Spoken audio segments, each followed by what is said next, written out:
Ya, no hay audio. Si Ah, puede bajar un poco más el documento, la página 5.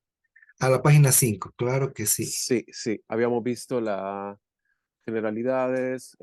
fuentes de impureza, vimos el cadáver, vimos el sheret, vimos Levelá, nevelá, eso lo vimos, Meijatat, Meihatat, sí, hablamos de eso, y nos habíamos quedado por flujos corporales. Sí, hablamos de sacrificios, y ahora estábamos en... luz Ajá, corporales. ahora, ¿qué? Correcto, estábamos ahí, hablamos de la primera parte, que es la cuestión del semen, el flujo corporal del hombre, hablamos del Baal Keri, Ver hablamos de la también. mujer, de una mujer, ahí estábamos ahí, sí, ahí nos habíamos quedado. Bueno, gracias a todos por participar. Como saben, acá en Israel empezó el invierno y empezó a llover, está haciendo bastante frío. Y acá en el desierto, donde está la base, es muy frío por la noche en general, y más ahora que empezó a llover. Eh, bueno, esta clase, Besrat Hashem, que sea para el mérito de todo Am Israel y el éxito de todo lo que se está haciendo, y que los rehenes también puedan ser devueltos a sus casas y a sus hogares. Continuamos entonces la parte de flujos corporales.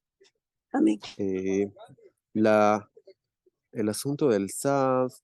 es un asunto bastante extenso, bastante denso. Eh, hay un maseje de la Mishnah que se dedica solamente a hablar de esta clase de flujos corporales. Tenemos tanto el hombre como la mujer pueden entrar en este estado de impureza que se llama zivá, el estado de impureza, y a la persona que se encuentra en estado de impureza se le llama un zav en caso de que sea hombre, y una zavá en caso de que sea una mujer.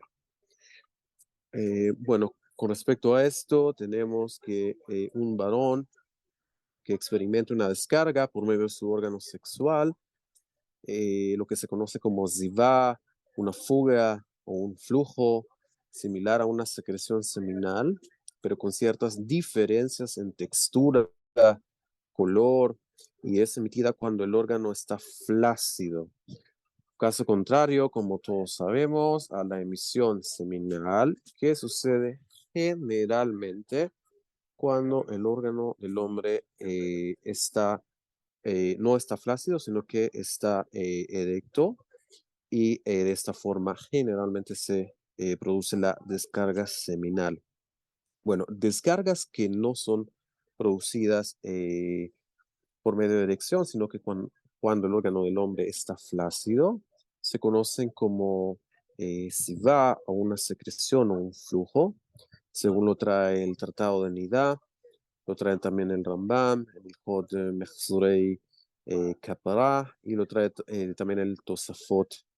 en Yom Tov al Tratado de Zavim. Tenemos entonces que dos emisiones son necesarias para ser considerado impuro. Si tuvo tres emisiones en un día o dos en 3 días consecutivos, se vuelve un Zav Gamur, o sea, un Zav completo o definido. El Zav Gamur debe traer al octavo día 2 aves como ofrenda, una ave como olá y otra ofrenda como hatat, como parte del proceso de purificación, como lo trae la Torá en el libro de Vaikra, y lo trae también el Tratado de Megilá, la Mishnah. Ok, esto, proceso de purificación de una semana, en el entendido que tenemos templo y que hay servicio sacrificial en el templo, y que por lo tanto podemos completar procesos de purificación. Justamente este proceso de Sivá, sea un Zaf o una Zavá, o el proceso de purificación por impureza mayor, que sería la impureza por muerto. El resto de impurezas, que son la mayor parte de impurezas, podríamos purificarlas fuera del contexto del templo, sumergiéndonos en un mikve, esperando al atardecer y seríamos considerados libres de esa impureza. En el entendido también que nuestras ropas han sido lavadas en caso que haya alguna involucración de la ropa. A veces la ropa también se involucra en impurezas y en este caso también de Sivá, según lo trae también la halajá, el Peninei halajá, habría que también sumergir nuestras ropas al migbe para poder purificarnos. Con lo cual tenemos y aprendemos que cuando tengamos el templo, no solamente que tenemos que purificarnos nosotros, nuestros hijos, sino que también hay que purificar nuestros utensilios relevantes, que en este caso tendríamos, si vamos a llevar ofrendas al templo y hay utensilios que están involucrados, tendríamos que purificarlos también de toda impureza e impureza por muerto, y también nuestra ropa tendría que estar también en estado de pureza ritual para que podamos estar 100% habilitados y así poder entrar al templo. Con lo que podemos ver que es un proceso complejo y que requiere de cierto trabajo y esfuerzo, añadido a todo el proceso,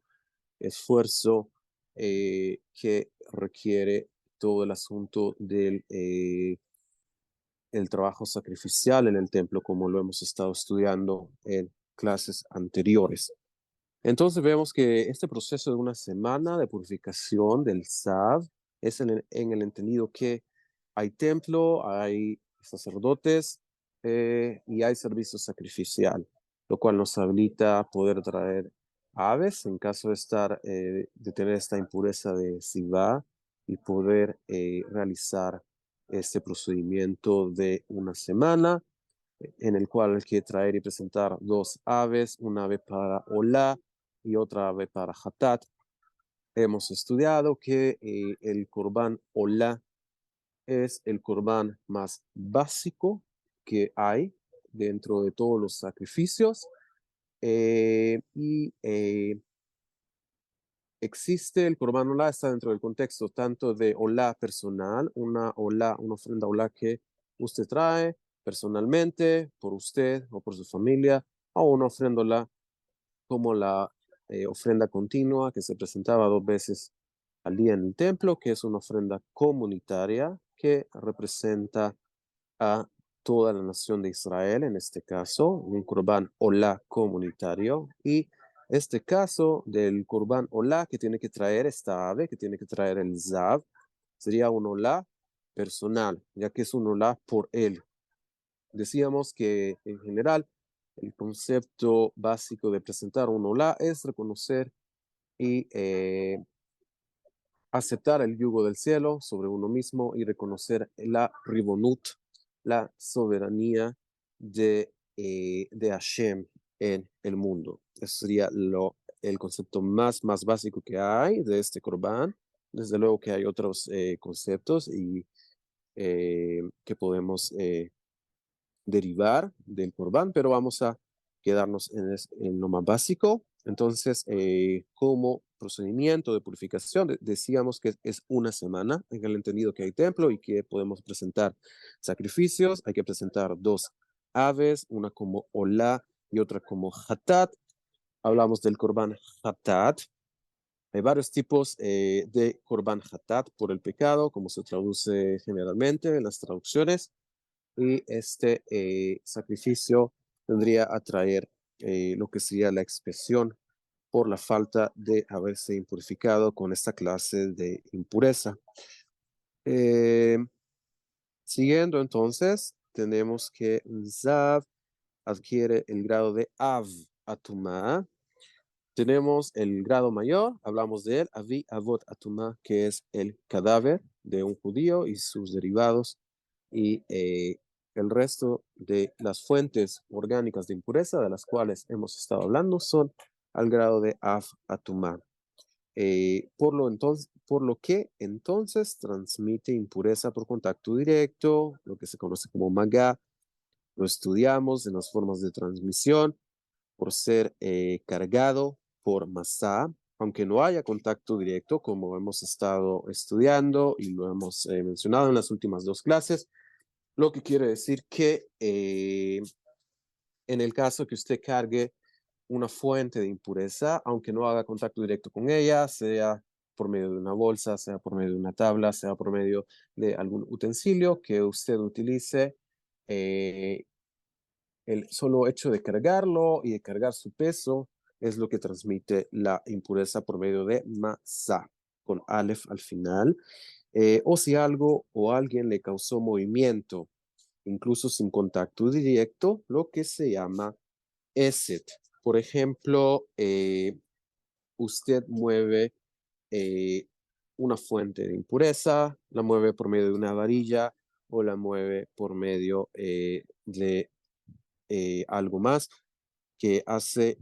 una interferencia entre usted y la fuente de impureza. Sin embargo, el utensilio o lo que usted utiliza para mover esta fuente de impureza, el solo hecho de moverla y causar el movimiento de la fuente de impureza se conoce como ESET. Y por medio de ESET también es una forma de adquirir impurezas. La otra forma que habíamos estudiado también es Midras, la vamos a mencionar más adelante, dentro de poco, y habíamos estudiado también por medio de OEL. OEL decíamos que es un recubrimiento o un techo eh, y es estar bajo de este mismo recubrimiento o debajo de un mismo techo con la fuente de impureza.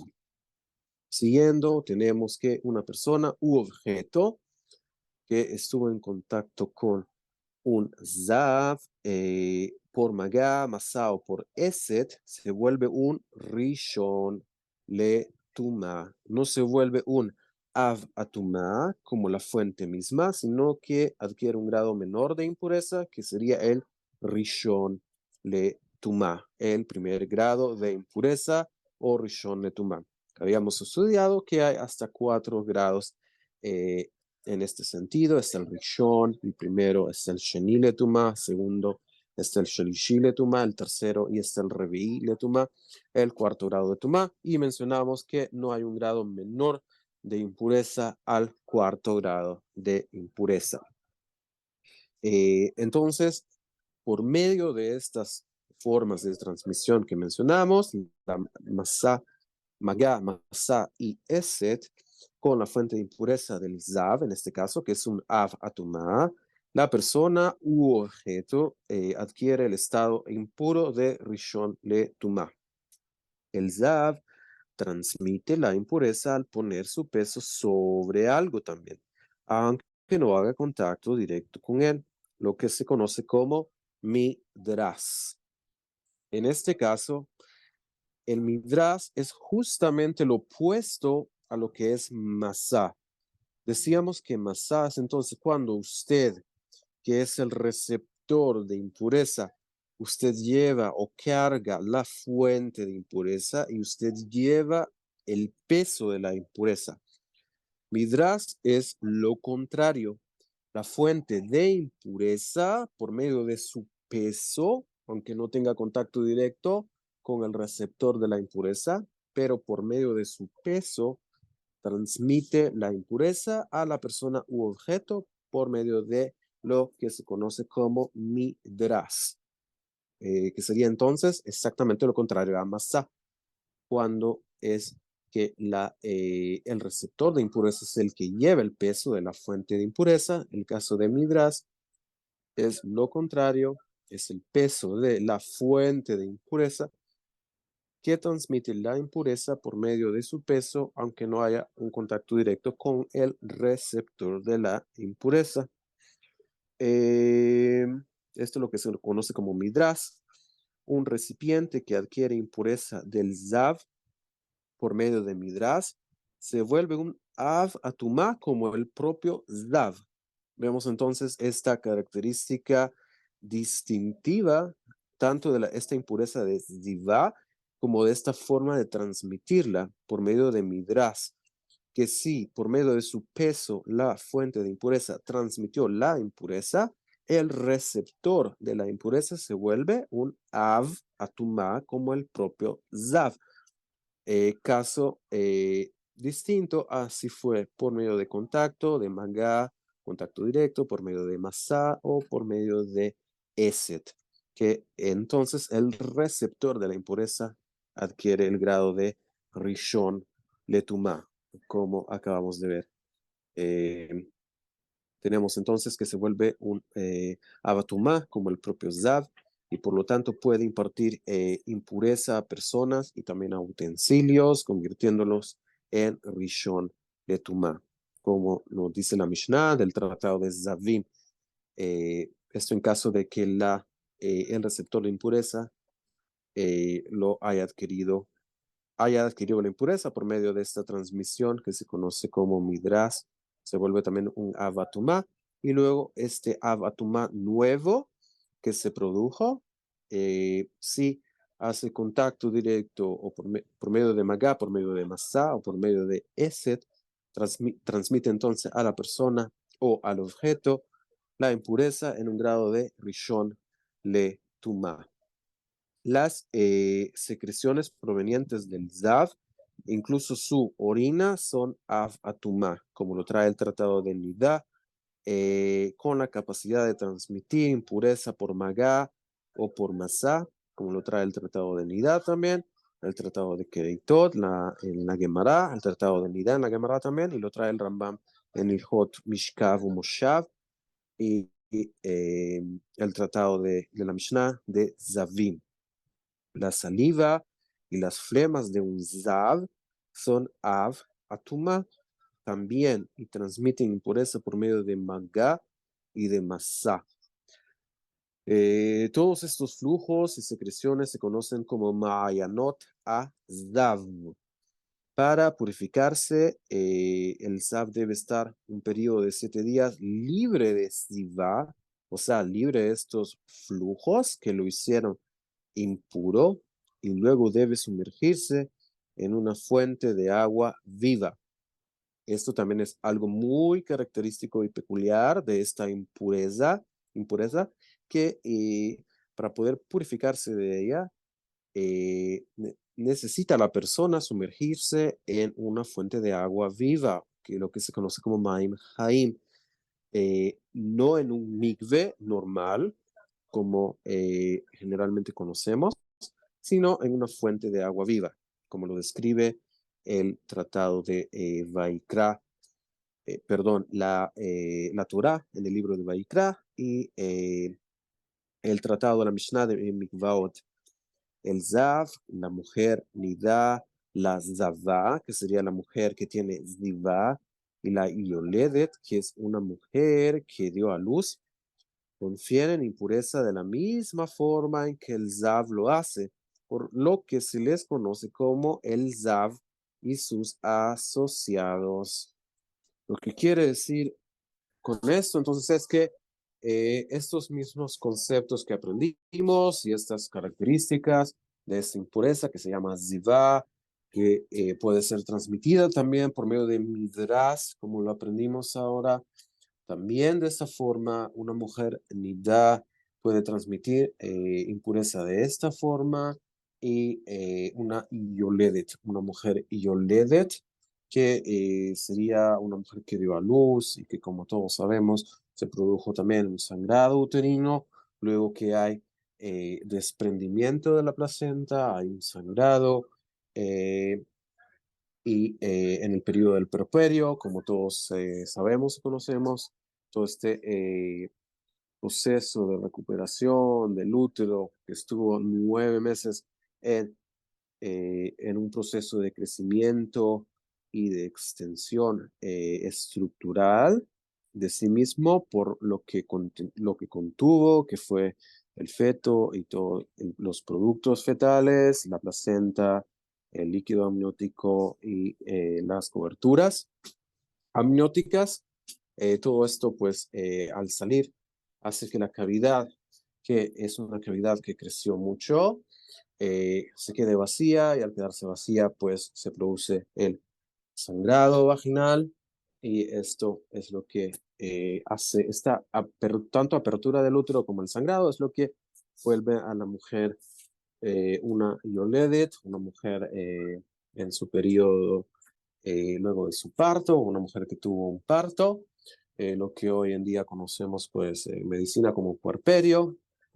una mujer puérpera, pues entonces transmite impureza de estas formas, tanto como un zav o una ziva, que sería en este caso también una mujer que no necesariamente tiene un flujo uterino, sino también algún flujo corporal o un flujo uretral por medio de sus órganos genitales. También estaría en esta categoría de SIVA y transmitiría impureza de estas formas, incluyendo esta forma peculiar que estamos estudiando, que es la de midras, cuando la fuente de impureza por medio de su peso, aunque no haya contacto directo con el receptor, transmite impureza al receptor de la impureza. Eh, Siguiendo entonces todos estos estados de impureza, incluyendo la impureza por nidá, que es la que todos generalmente conocemos, el estado de mujer nidá, se conoce como Azav ve Haverav, el Sav y sus asociados o el Sav y sus amigos, de una forma más literal, si lo queremos traducir así. Ok, esto en general eh, con respecto al ZAF, esto en general. Eh, Siguiendo, tenemos entonces,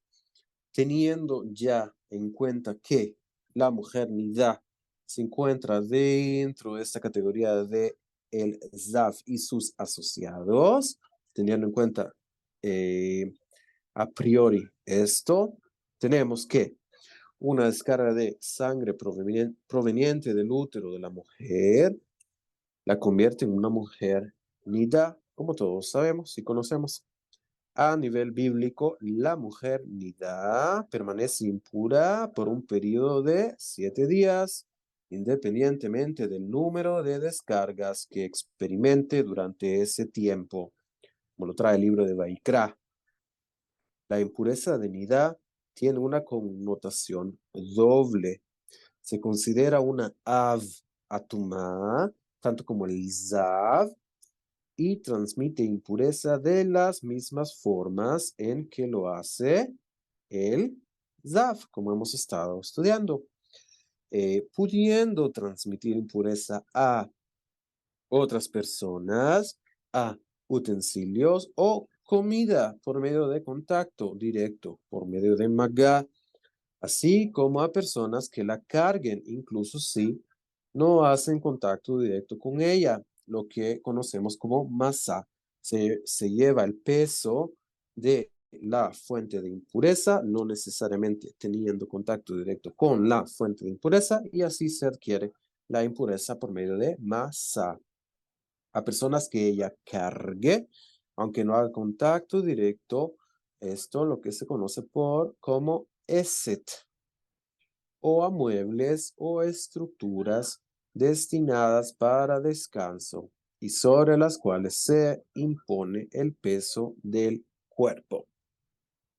aunque no haya contacto directo con ellos, lo que se conoce como midras, cuando el peso de la fuente de impureza es impuesto sobre el receptor de la impureza, sean personas o sean utensilios. De la misma manera, las secreciones de la nidá confieren impureza por magá y por masá, así como las del zaf, como habíamos estudiado, la saliva y secreciones que él tiene, mientras está teniendo también descargas uretrales que lo hacen un zaf, mientras está teniendo estas descargas, pues él también está transmitiendo impureza por medio de otras secreciones, aunque no tengan que ver con la secreción original, que es lo que le está causando la impureza.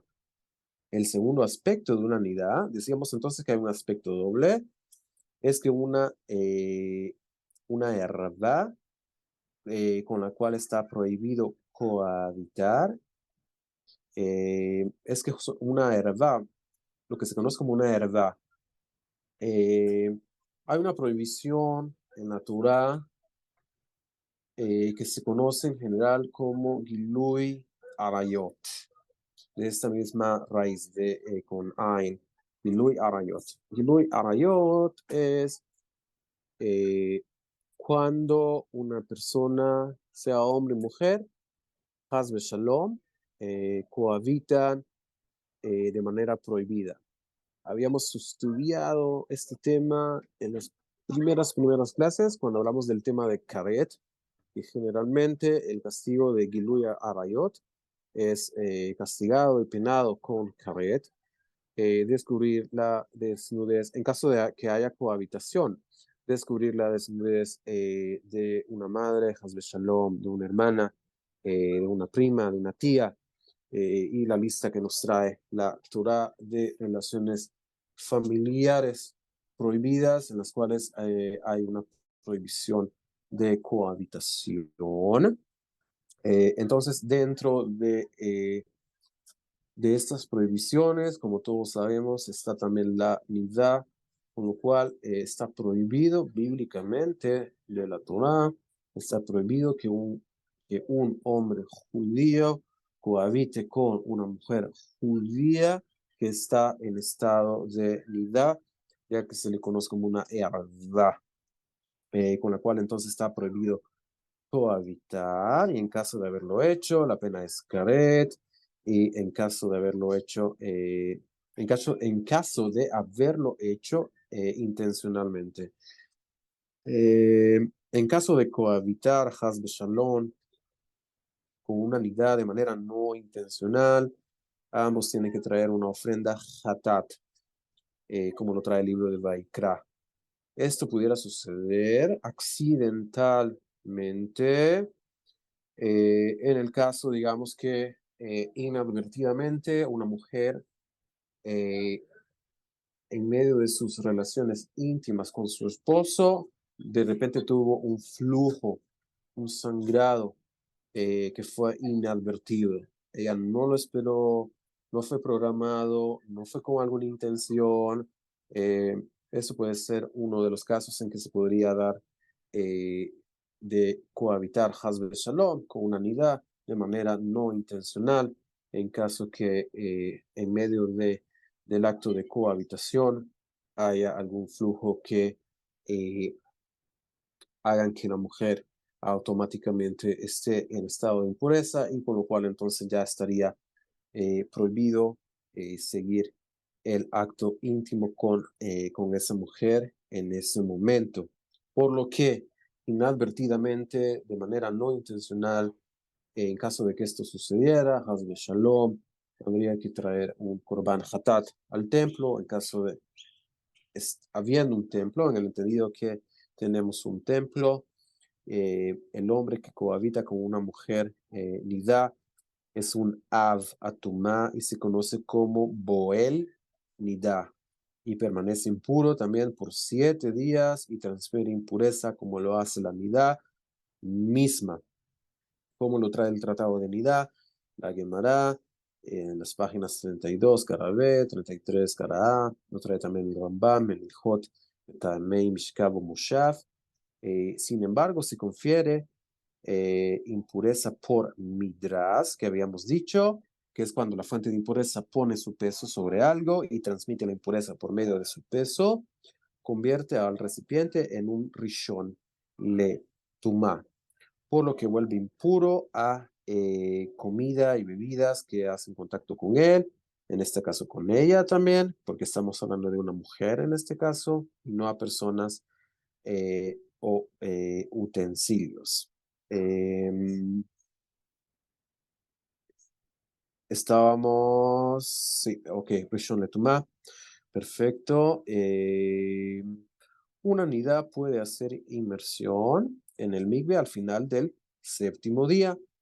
Esto en el entendido que, de acuerdo a la ley bíblica, de acuerdo a la Torah, a la ley, de acuerdo a la Torah, a lo que está literalmente en la Torah, tenemos que el proceso, la impurificación por nidá dura 7 días, de acuerdo a la Biblia, es un proceso de 7 días y al séptimo día, al terminar y concluir, la mujer podría ir al mikve mientras ya no sangre, quedando permitida para su esposo. Esto hablando de nivel bíblico. Sin embargo, como un tevul yom, que es una persona que dijimos hizo inmersión en el mikve ese día para purificarse de impurezas de orden bíblico, una nidá mantiene vestigios de impureza hasta la siguiente noche, incluso después de haberse sumergido en el mikve, por lo que en ese periodo es prohibido que entre en el templo y que coma kodashim, que son partes que son permitidas de comer de un sacrificio, o terumá. Terumá, habíamos aprendido en una clase que es 2% de mi cosecha que yo doy y aparto para el sacerdote. Del 100% de mi cosecha, yo aparto aproximadamente un 2%, se lo doy al sacerdote como mi terumá para él, la parte que le corresponde, y es prohibido. La terumá tiene un grado de santidad, ya que es algo que es santificado, recibe kerushá, y entonces hay una prohibición de la Torá de comer terumá, comer de esto, de esta ofrenda al Cohen,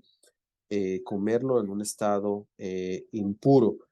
Recordemos que de terumá también pueden participar la esposa de un sacerdote, sus hijas que son solteras, que todavía están en la casa y viven bajo el mismo hogar, y desde luego sus hijos varones, que también son sacerdotes. En caso de ser hijos de un sacerdote, como todos sabemos, la transmisión del sacerdocio en Israel y también la herencia tribal se adquiere por medio de herencia paterna y no materna.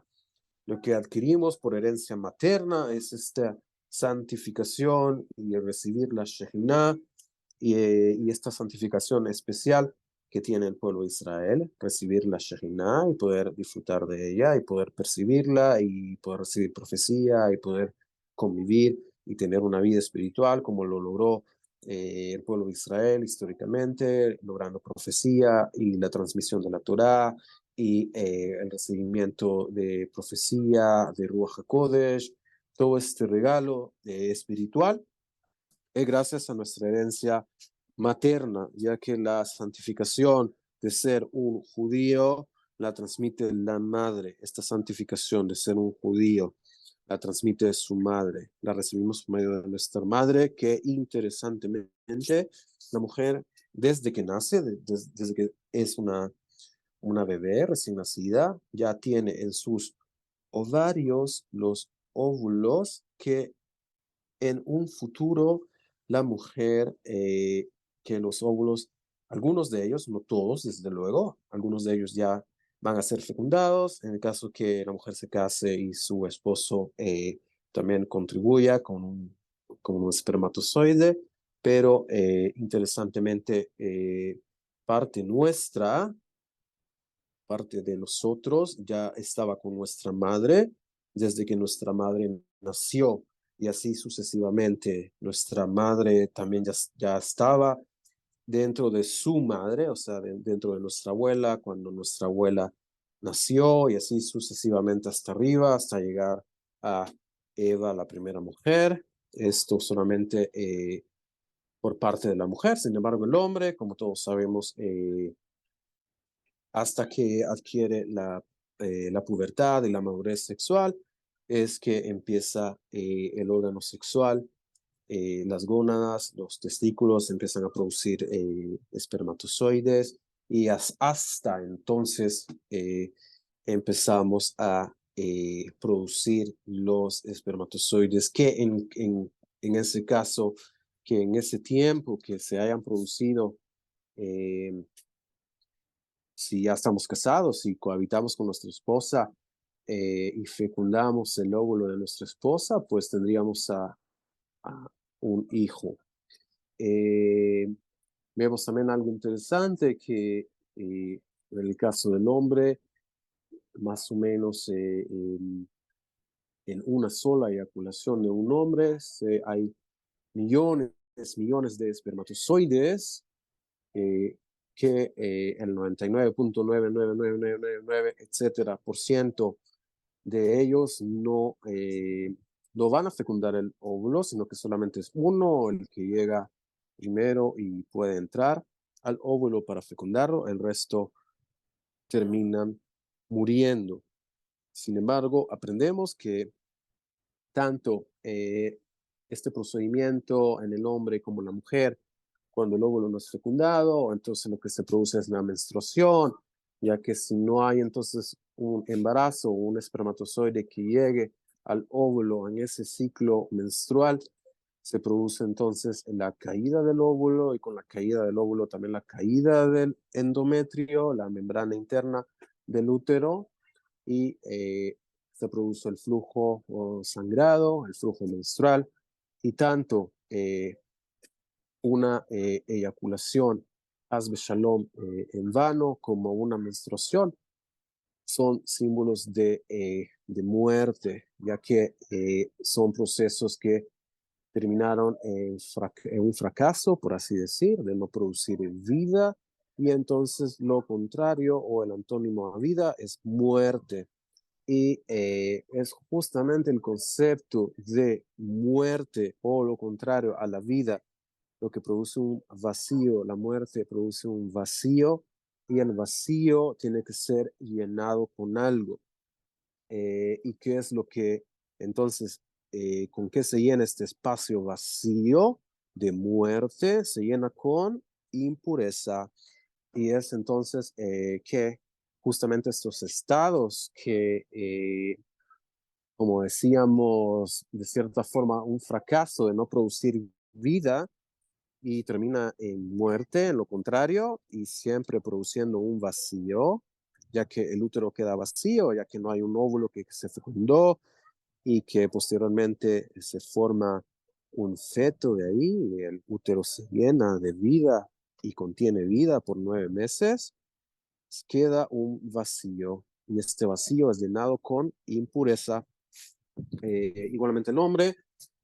cuando Hazbe Shalom hay alguna eyaculación que fue en vano, Hazbe Shalom, se produce también muerte y recordemos también que de esta manera se alimenta también la fuerza, las fuerzas del otro lado, las fuerzas de la Sitra Hará, se alimentan por medio de, como decíamos en clases anteriores, por medio de la transgresión, de cometer pecados y una de las fuentes de adquirir también fuerza espiritual, de las fuerzas de la Sitra Hará, del otro lado, también es por medio de descargas seminales que han sido producidas en vano, Hazbe Shalom. Es por eso que si bien bíblicamente no tenemos una prohibición explícita de la Torah que el hombre no emita su semen en vano, sí tenemos también en la halajá que está prohibido tener emisiones seminales en vano, y si vamos más allá, también está en la Kabbalah lo grave y la gravedad que es este asunto, ya que es algo que,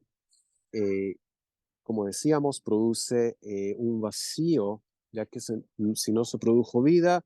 pues se produce un vacío, lo que representa la muerte, un vacío, que queda un vacío, espacios vacíos que tienen que ser llenados con algo, en este caso impureza, ya que la impureza toma el lugar, en este caso, y de ahí se alimenta, y ahí toma su fuerza. Eh, ok, siguiendo entonces con terumá, decíamos, es la parte de mi cosecha que yo aparto para el sacerdote y se la doy al sacerdote, y de eso que yo le doy al sacerdote puede disfrutar él, pueden disfrutar sus hijos, puede disfrutar su esposa y pueden disfrutar también sus hijas. En el contexto de terumá, decíamos que por tener ekdesh, que por tener santificación, está prohibido comerla. la terumá en estado de impureza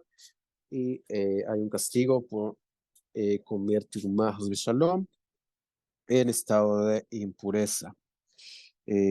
Bueno, tenemos en el contexto de la nidá, en lo que estamos ahora, en el punto que está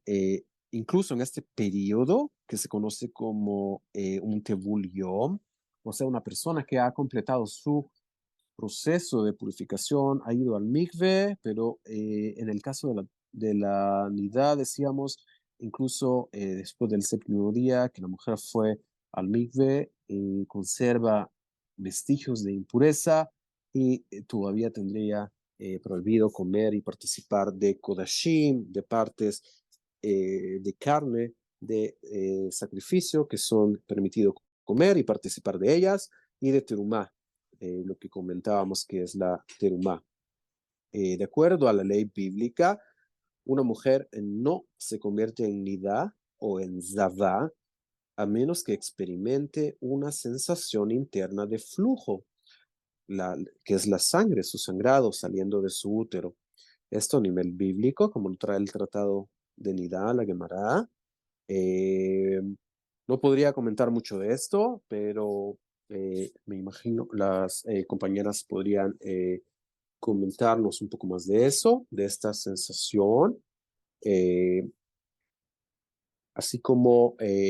lo que podría decir en el caso del hombre, cuando orinamos, sentimos que algo sale del cuerpo, eh, ya que tenemos sensores en todo el cuerpo, el sistema nervioso y los nervios, el sistema sensorial, que hacen que tengamos conciencia generalmente de todo lo que sucede en el cuerpo. La mayoría de procesos son inconscientes, sin embargo, de cierta forma,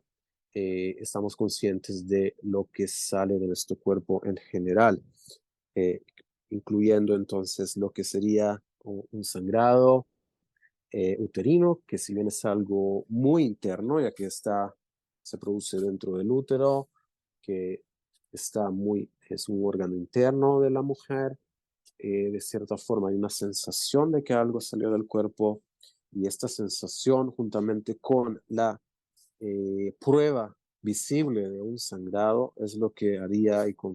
confiere que una mujer sea declarada como nidá. De esto a nivel bíblico. Sin embargo, por decreto de los sabios se estableció que sí se convierte en nidá independientemente de la sensación de descarga. Si la mujer estuvo consciente o no de que hubo un flujo, la mujer se convierte en nidá con la sola prueba de que haya una descarga. De igual forma, si incluso ve una mancha de sangre en un área de su cuerpo o vestimenta, donde presumiblemente puede haber llegado de un sangrado uterino, se convierte en una nidá, como lo trae la Mishnah, el tratado de nidá. Sin embargo, hay ciertas que son, creo que esta palabra, no sé si está bien si está bien ahí, leniencias, o que son formas de hacer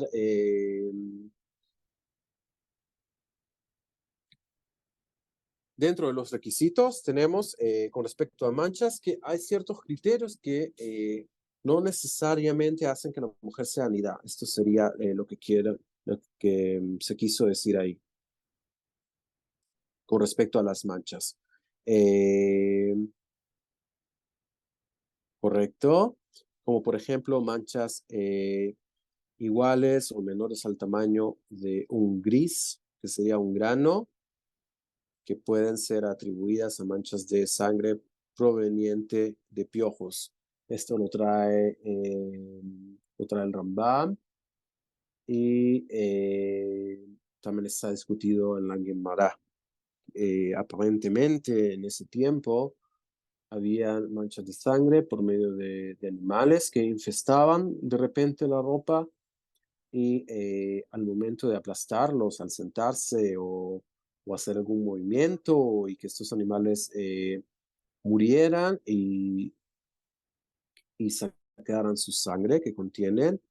Es lo que se conoce como un gris, que son pequeños sangraditos. Es como si matáramos hoy en día un zancudo y quedara esa manchita de sangre que queda en la ropa. Algo así sería el concepto, algo similar, que es una pequeñísima manchita de sangre o no sé si alguno de ustedes experimentó una vez o vio que hay animales que se conocen como garrapatas, que en los campos pueden infestar también a personas o animales. Sin embargo, me parece que estos animales son más grandes y que la mancha de sangre que dejan cuando se matan es más grande. Sin embargo, estos piojos o este gris del que habla acá, me imagino que es algo más pequeño todavía, porque está hablando de un tamaño de un granito o de algo bastante pequeño. Em, bueno, creo que por ahora hablamos suficiente, discutimos bastante, de hecho, acerca de el ZDAV y dentro de esta categoría, como dijimos, empezamos a hablar de la mujer Nida y Bezrat Hashem, con la ayuda de Hashem, la próxima semana seguiríamos hablando de la Zava, de la mujer Zava. Si tienen preguntas acerca de lo discutido hoy. Sabino, una mujer que está en estado de nidá puede entrar a la sinagoga. Sí, no hay ningún problema. Recuerde que el asunto de impurezas son relevantes en el contexto del templo y el asunto de nidá es relevante para su esposo, ya que la prohibición de la Torá que Hasbe Shalom tiene un castigo de karet es la cohabitación de un hombre judío con una mujer judía que está en estado de nidá, independientemente si es o no su mujer, pero vamos a presumir que es dentro del contexto del matrimonio que esto es relevante. El asunto de la unidad, de la pureza familiar, relevante para la pureza matrimonial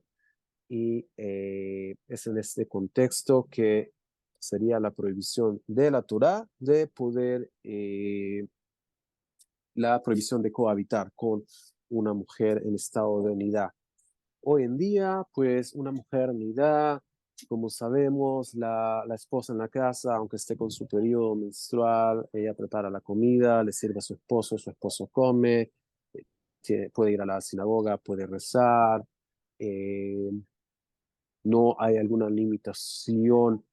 ritual, excepto la cohabitación con su esposo. Sin embargo, si ya quisiéramos tener una conciencia más allá de la pureza matrimonial y suponiendo que tuviéramos el templo, tiene entonces usted la conciencia de si una mujer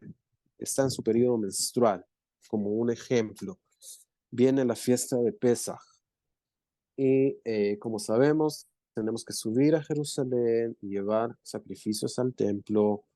Está prohibido que la mujer entonces tenga parte del sacrificio de Pesaj, ya que está en su estado menstrual, está impura y hay una prohibición de comer el Corban Pesaj en estado de impureza, con lo cual entonces la mujer tendría que esperar un mes hasta el Pesach Sheni, el segundo Pesach, para poder participar del sacrificio pascual, ya que también, por un lado, tenemos una obligación de participar del sacrificio pascual, pero por otro lado tenemos también la prohibición de participar del sacrificio pascual en estado de impureza. Esto también aplica para hombres. Un zav, en ese caso, un hombre que por alguna situación tuvo un flujo de su miembro y está en estado de zivá y todavía no han pasado los 7 días, todavía no ha presentado las aves que tiene que presentar en el templo, o incluso si ya las presentó, pero todavía no ha completado todo el periodo, todavía se considera en estado de impureza y no podría entonces participar de un sacrificio pascual en el contexto del templo. Otro ejemplo, un ejemplo más común sería Haz Shalom, la muerte de un pariente y que hayamos tenido que ir a, desde luego, estar involucrados en el entierro de la persona y haber estado de repente en contacto directo con el cadáver o haberlo cargado, desde luego, para poder enterrarlo y poder decir Kadish por él.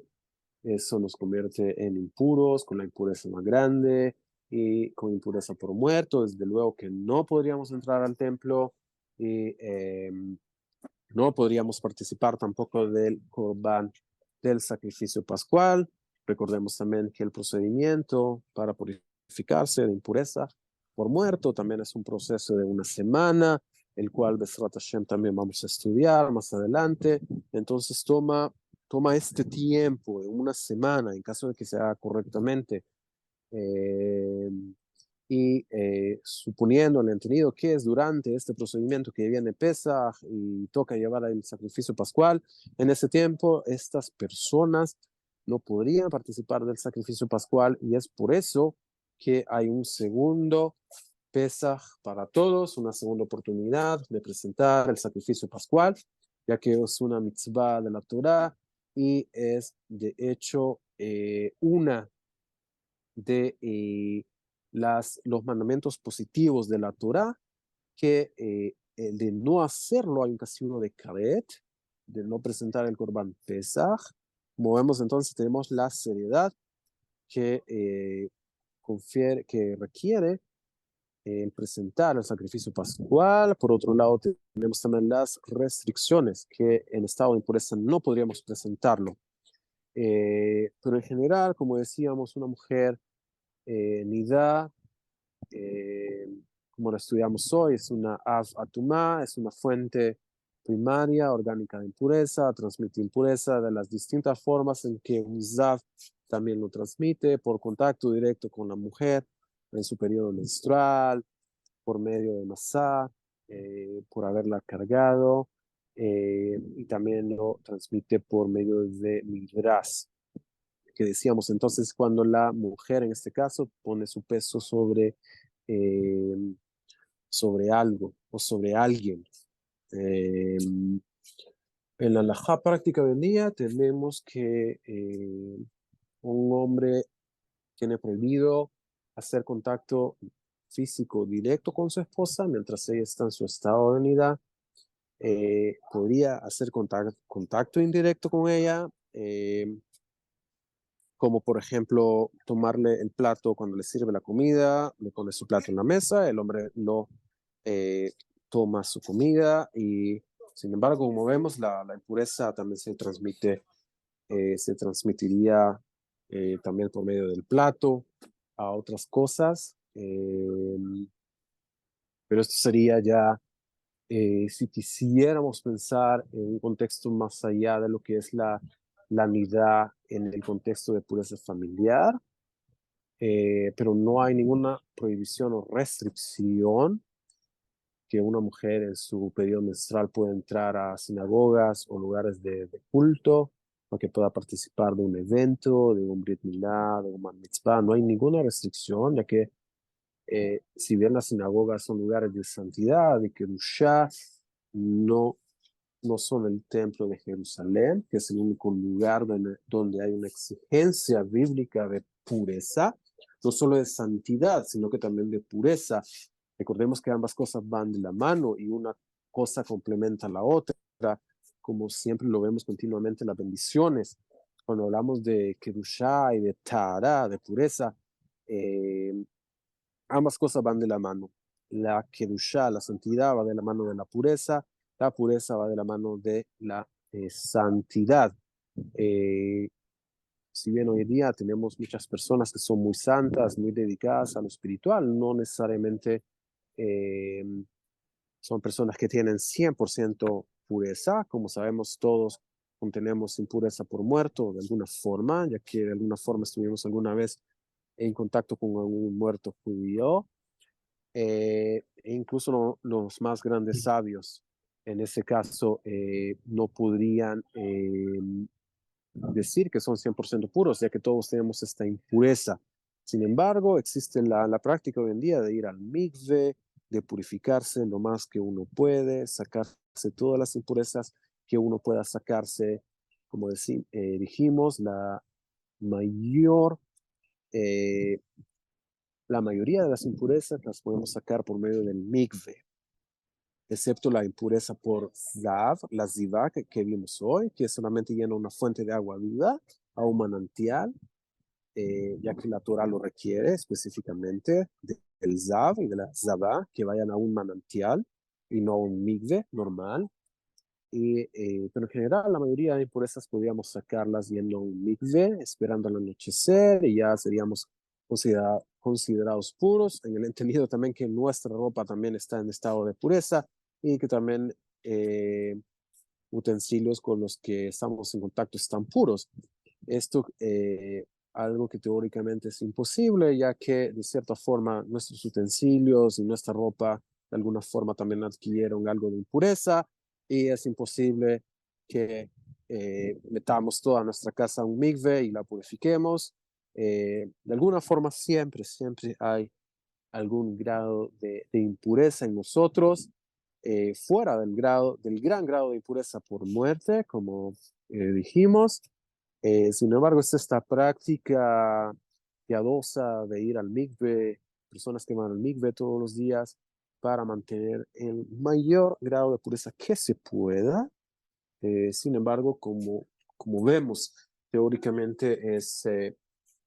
algo imposible poder lograr un estado de pureza al 100% hoy en día.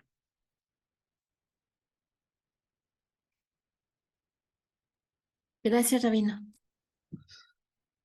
¿A usted alguna otra pregunta? Yo, More, una consulta. Por ejemplo, en el caso de una mujer nida y los cuidados que se debe de tener con esto, ¿solamente está dado para los judíos o también para los no judíos? El estado de nidá bíblicamente y el castigo de Karet solamente para el judío. Vamos a ver en las próximas clases que los rabinos establecieron que también las personas no judías fueran consideradas impuras. Esto con el fin de ponerle el cerco de no tener tanta intimidad con personas no judías y de evitar así la asimilación. Besrat Hashem lo vamos a comentar y lo vamos a ver, creo que es en la otra clase o en 2 clases, este asunto de que decretaron los sabios y a qué nivel, lo vamos a ver detalladamente. Besrat Hashem, si no en la próxima clase, en 2 clases me parece. Vamos a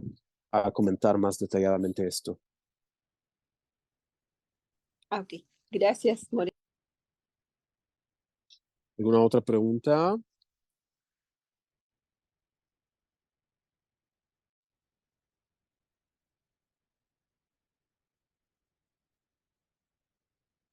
Bueno, gracias a todos los que participaron y las que participaron. Y Besat Hashem nos encontraríamos la próxima semana, si Hashem lo permite. Que estén muy bien y que tengamos solo buenas noticias.